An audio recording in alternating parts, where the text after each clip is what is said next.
ہندوستان کے لیے ایک بہت بڑا فروغ دیتے ہوئے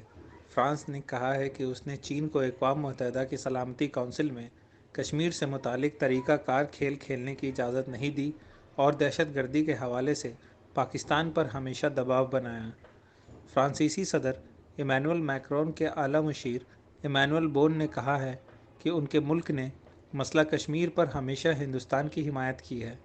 چین کو کم جارحانہ ہونے پر زور دیتے ہوئے انہوں نے چین سے بین الاقوامی قوانین کا احترام کرنے کا بھی مطالبہ کیا۔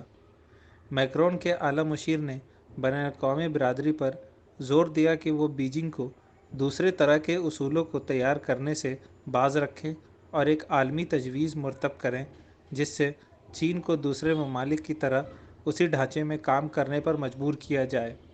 بون نے کہا کہ اگر چین عالمی اصولوں اور قواعد کے مطابق نہیں کام کرتا ہے تو اسے اس کے کچھ نتائج کا سامنا کرنا پڑ سکتا ہے۔